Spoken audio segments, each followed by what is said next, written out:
এই মুহূৰ্তত ৰাজ্য চৰকাৰৰ প্ৰত্যেকজন কৰ্মচাৰীৰ বাবে জনাব বিচাৰিছো বিগ ব্ৰেকিং নিউজ। কৰ্মচাৰীসকলৰ বাবে তিনিটাকৈ ডাঙৰ খবৰ আহিছে, যিটো ৰাজ্য চৰকাৰৰ প্ৰত্যেকজন কৰ্মচাৰীয়ে জনাটো অত্যন্ত জৰুৰী। কি খবৰ আহিছে সবিশেষ জানিবৰ বাবে ভিডিঅ'টো প্ৰথমৰ পৰা শেষলৈকে চাই থাকিব। জনাব বিচাৰিছো প্ৰথমটো গুৰুত্বপূৰ্ণ খবৰ যে অখিল ভাৰতীয় প্ৰাথমিক শিক্ষক সংঘৰ কাৰ্যকৰী সভাপতি হিচাপে দ্বিতীয়বাৰলৈ নিৰ্বাচিত হৈছে ৰাতুল চন্দ্ৰ গোস্বামী।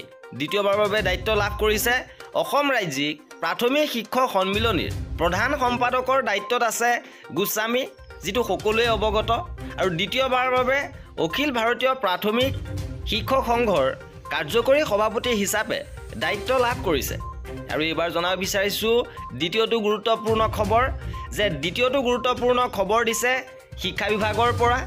ঠিকাভিত্তিক শিক্ষকসকলৰ বাবে অৱশেষত এই ভাল খবৰ আহিছে। ঠিকাভিত্তিক শিক্ষকসকলৰ বাবে এই ভাল খবৰ দিছে শিক্ষামন্ত্ৰী ৰণোজ পেগুৱে। এই ভাল খবৰটো আহিছে যে ৪,৬৬৯ গৰাকী শিক্ষকৰ পদ নিয়মীয়াকৰণৰ বাবে আবেদন বিচাৰিছে শিক্ষা বিভাগে। অতিৰিক্ত ঠিকাভিত্তিক শিক্ষকসকলে আবেদন কৰিব পাৰিব।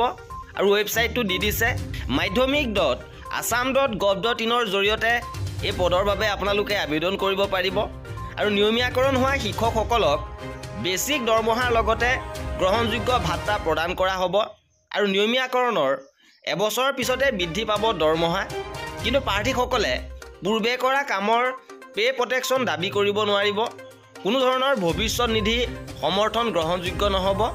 কেৱল ৰাজ্যিক NPS অৱদানহে আগবঢ়োৱা হ'ব। আৰু কোনো ক্ষেত্ৰতে তেওঁলোকক OPSৰ বাবে যিকোনো দাবী তেওঁলোকে কৰিব নোৱাৰিব। ইপিনে ৰাজ্য চৰকাৰ কৰ্মচাৰীসকলৰ বাবে আন এটা গুৰুত্বপূৰ্ণ খবৰ আহিছে যে এতিয়া ভৰিব লাগিব জৰিমনা। সময়মতে কাম নকৰিলে দৰমহা পৰ্যন্ত কৰ্তন হ'ব পাৰে।